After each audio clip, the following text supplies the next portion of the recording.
प्रिय छात्रों, यह वीडियो पाठ डॉक्टर का अपहरण का दूसरा भाग है। इस पाठ के पहले वीडियो में हमने देखा कि किस तरह मरीजों की सेवा को अपना परम धर्म मानने वाले डॉक्टर भटनागर एक दिन अचानक गायब हो गए और बहुत प्रयास करने के बाद भी उनका कहीं कोई पता न लगा। अंत में सब लगभग एक तरह से निराश होकर बैठ गए। कई महीनों बाद एक दिन अचानक एक सीडी प्राप्त हुई जिसमें डॉक्टर साहब खुद बोल रहे थे। उन्होंने बताया कि वे उस समय पृथ्वी से करोड़ों किलोमीटर दूर एक दूसरे ग्रह पर थे। डॉक्टर साहब दूसरे ग्रह पर क्यों गए, कैसे गए, आइए यह सब हम पाठ के शेष भाग से इस सीडी में जानने का प्रयास करते हैं। डॉक्टर साहब सीडी में जो कुछ बता रहे थे, बोल रहे थे, वह पाठ में आगे देखिए। हाँ, तो पहले सुनो वह कहानी कि मैं कैसे आया। कहाँ आया? उस ग्रह पर जहाँ से डॉक्टर साहब ने वह सीडी भेजी थी। अमेरिका में हुए मेरे सम्मान और मेरे ज्ञान के बारे में इस ग्रह के लोगों ने गुप्त रीति से, गुप्त रीत अर्थात गोपनीय तरीके से, मतलब किसी को कुछ पता न चल पाए, चुपके चुपके सूचनाएं अर्थात जानकारियां इकट्ठी की थी। ये तभी से मेरा अपहरण करने की योजना बना रहे थे। उस रात को जब मैं बाहर आया तब एक आदमी ने मुझे बाहर खड़ी गाड़ी पर चलने का इशारा किया। मैं अपने सहज भाव से, सहज भाव अर्थात सामान्य तरीके से जैसे रोज आते जाते रहे थे, आगे बढ़ा, लेकिन उस विचित्र यान को देखकर चौंक पड़ा। इसके पहले कि मैं कोई विरोध करता या भागने की कोशिश करता, 3 लोगों की मजबूत बाहों ने मुझे जकड़ मतलब मजबूती से पकड़ लेना, यान के अंदर डाल दिया। यान तेजी से घूमकर सूं सूं की आवाज करता हुआ आसमान में उड़ गया। घबराहट के कारण मैं बेहोश हो गया था और जब मुझे होश आया तो वह यान इस ग्रह पर पहुंच चुका था। मुझे एक विशेष मतलब खास तरह का विशेष किस्म का प्लास्टिक सूट पहनाया गया ताकि मैं ग्रह के वातावरण के अनुकूल रह सकूं। अब चूंकि मुझे यहाँ आए हुए काफ़ी समय हो गया है, मैं यहाँ से भागने की कोशिश भी नहीं कर सकता। इसलिए मुझे आप सब लोगों के लिए यह संदेश रिकॉर्ड करके भेजने की अनुमति दी गई है। इस ग्रह का नाम बड़ा विचित्र सा है। विचित्र अर्थात अनोखा, खास, विशेष। यहाँ के लोग विज्ञान में बहुत आगे बढ़ गए हैं। इनके पास ऐसे यान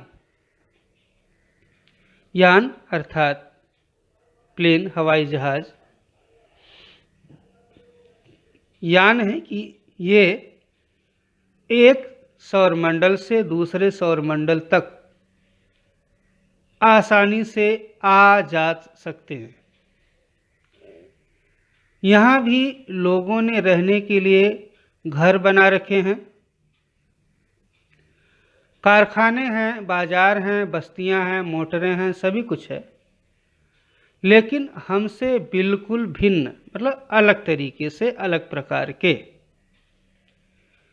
इनके अपने वैज्ञानिक सिद्धांत हैं, इन्हें कई सौर मंडलों और उनके ग्रहों के बारे में जानकारी है, जबकि हम पृथ्वीवासियों को, जो अपने आप को इतना विकसित मानते हैं, विज्ञान में, साइंस में हमने इतनी प्रगति कर ली है, यथार्थ रूप में, व्यावहारिक रूप में केवल एक ही सौर मंडल के बारे में हमें जानकारी है, जिसके एक ग्रह पर हम रहते हैं।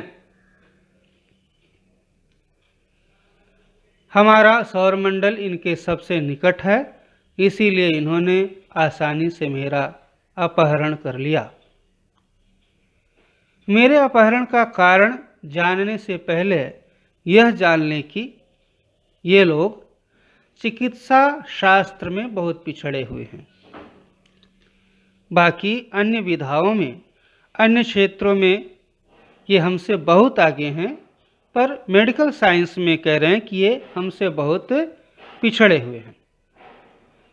यह एक ऐसा ग्रह है जहां विज्ञान अपनी चरम सीमा को पहुंच चुका है, अर्थात बहुत ज़्यादा इन्होंने विकास कर लिया है। अब उससे ज़्यादा विकास करने की संभावनाएं बहुत ही कम हैं। यहाँ के आदमी अब आदमी नहीं, मशीन हो गए हैं। यहाँ का सारा काम मशीनों से ही होता है, और इसका नतीजा यह हुआ कि धीरे धीरे आदमी का महत्व कम होता गया। अब इस पूरे ग्रह में मशीनें ज़्यादा और आदमी कम हैं। जो लोग हैं वे मशीनों के गुलाम हैं, अर्थात उनका सारा काम मशीनों से ही होता है। दूसरी ओर यहाँ के लोगों को एक विचित्र तरह का सड़न रोग अर्थात बीमारी होने लगा है। शरीर का कोई अंग अचानक सड़ना शुरू हो जाता है और फिर वह आदमी मर जाता है।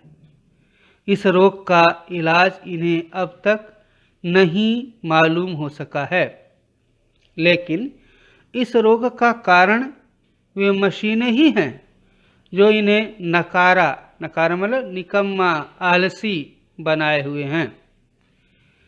यहाँ के वैज्ञानिकों ने मेरे बारे में सुना।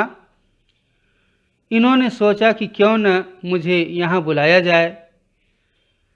तब कोई ऐसी तरकीब सोची जाए कि सड़ा हुआ अंग काटकर उसके स्थान पर दूसरा अंग लगा दिया जाए, जिसे अंग प्रत्यारोपण कहा जाता है। चिकित्सा विज्ञान में उसे क्या कहते हैं? अंग प्रत्यारोपण। बस इसी कारण मेरा अपहरण हुआ है। आज मैं यहाँ बैठकर सोच रहा हूँ कि हमारी पृथ्वी पर भी विज्ञान तेजी से उन्नति कर रहा है। उद्योगों के विकास से मशीनों की संख्या बढ़ रही है। मशीनों और कारखानों से वातावरण दूषित हो रहा है।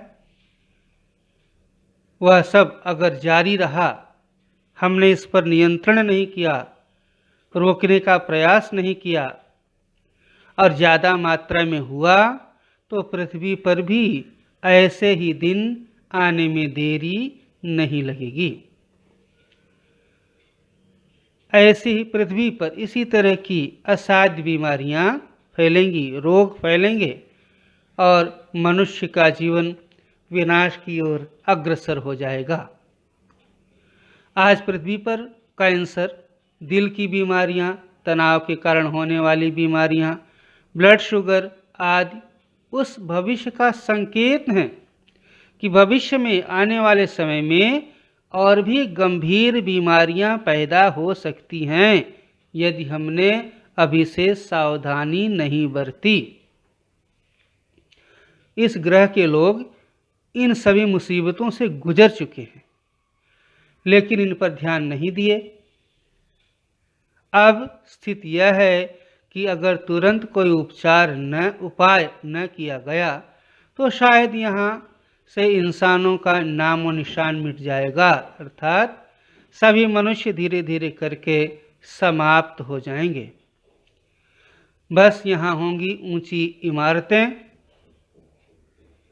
बड़े बड़े कारखाने, चिमनियाँ और दैत्याकार मतलब बहुत बड़े आकार की मशीनें, लेकिन मनुष्य जाति नहीं रहेगी। यदि हम पृथ्वी निवासी समय रहते इन सब समस्याओं के प्रति सचेत न हुए, सावधान न हुए और अपने आप में सुधार नहीं किया, मशीनों पर हमारी निर्भरता बढ़ती गई, तो एक दिन शायद यही बातें हमारे ग्रह पर भी हो सकेंगी। आप सोच रहे होंगे कि जो देश विज्ञान में इतना आगे बढ़ चुका है, वह चिकित्सा शास्त्र में इतना पीछे कैसे रह गया। इसका कारण यह रहा कि यहाँ के निवासियों का शरीर बहुत मजबूत होता है। उनकी ऊपरी चमड़ी मोटे प्लास्टिक जैसे पदार्थ की बनी होती है। इस पर हवा, पानी या मिट्टी का कोई असर नहीं होता है। हाँ, जब ये बच्चे रहते हैं तब अवश्य यह चमड़ी नरम रहती है, लेकिन बाद में धीरे धीरे वह सख्त हो जाती है। सख्त अर्थात कड़ी, कठोर। यह सब यहाँ की जलवायु का प्रभाव है। यहाँ लोग बीमार ही नहीं पड़ते, इसलिए उन्हें चिकित्सा की ज़रूरत ही नहीं पड़ती। और जब किसी चीज़ की ज़रूरत न हो तो भला उसके बारे में कोई कैसे सोच सकता है, क्योंकि एक कहावत हम लोगों ने पढ़ी है, हम सुनते हैं, जानते हैं क्या कि आवश्यकता ही आविष्कार की जननी है। जिस चीज़ की आवश्यकता होती है उसी के बारे में हम सोचते हैं, प्रयास करते हैं। इसी कारण ये लोग चिकित्सा शास्त्र में पीछे रह गए। किंतु अब चिकित्सा शास्त्र मतलब क्या होता है? Medical science. किंतु अब इन पर मुसीबत आ गई है। मैंने सड़न रोग का अध्ययन कर लिया है और इनके शरीर की बनावट का भी, किंतु समस्या यह है कि पृथ्वी के चिकित्सा सिद्धांतों को यहाँ लागू नहीं किया जा सकता है। फिर भी कोशिश कर रहा हूँ। इस घातक रोग के इलाज के लिए दवाएं बनाना है, अंग प्रत्यारोपण के लिए दवाएं तथा आवश्यक साज सामान बनवाना है। ये काम अकेले मेरे लिए कर पाना संभव नहीं है। मेरा छुटकारा भी यहाँ से तभी होगा जब मैं इन्हें इस मुसीबत से बचने का रास्ता बता सकूं। इसलिए अब ये लोग योजना बना रहे हैं कि मेरी सहायता के लिए पृथ्वी से कुछ और वैज्ञानिकों और डॉक्टरों को यहाँ लाया जाए। मैं उनकी बात से सहमत नहीं हूँ। मैं तो चाहता हूँ कि ये लोग स्वयं ही सारी बातें सीखें और अपना इलाज अपने आप करें, किंतु उसके लिए ये अभी तैयार नहीं हैं। यही कारण है कि अब तक यह बात गुप्त रखी जा रही है। गुप्त रखी जा रही अर्थात हमसे छिपा कर रखी जा रही है कि पृथ्वी से कब और कितने डॉक्टरों और वैज्ञानिकों का अपहरण करके उन्हें यहाँ लाया जाएगा। जो भी हो, अब अगर मैं सही सलामत पृथ्वी पर आना चाहूँ तो इनकी इच्छा के अनुसार ही आ सकता हूँ। इसलिए इनसे विरोध मोल लेना ठीक न होगा। फिलहाल यह कहना कठिन है कि मैं कब आ सकूँगा। आप लोग घबराएं नहीं, मुझे यहाँ कोई कष्ट नहीं है। बस मेरे आने तक आप यही समझें कि मैं इस समय विदेश यात्रा पर हूँ। डॉक्टर भटनागर के इस रिकॉर्ड किए गए संदेश को सुनकर सभी चकित थे। कितना बड़ा रहस्योद्घाटन भी हुआ था। रहस्योद्घाटन मतलब ऐसी बातें जिनके बारे में हम जानते नहीं थे या हमें मालूम नहीं थी। रहस्य अर्थात राज होता है, भेद होता है, आज के लिए और भविष्य के लिए भी। क्या? यही रहस्य, राज, भेद। जो बातें इसमें बताई गई, क्या बातें बताई गई हैं? कि हम मशीनों का निर्माण करें, विकास के लिए, उन्नति के लिए, प्रगति के लिए मशीनों का उपयोग बहुत जरूरी है। विज्ञान भी बहुत आवश्यक है, लेकिन इन सब की एक सीमा होनी चाहिए। दूसरी बात ये कि हमें अपने पर्यावरण, अपने वातावरण, अपनी जलवायु को शुद्ध, साफ, स्वच्छ रखना चाहिए। प्रदूषण कम से कम हो, ऐसा हम सबका प्रयास होना चाहिए। ये किसी एक व्यक्ति या एक देश या समाज के प्रयास से संभव नहीं होगा। इसमें सबका सहयोग अपेक्षित है।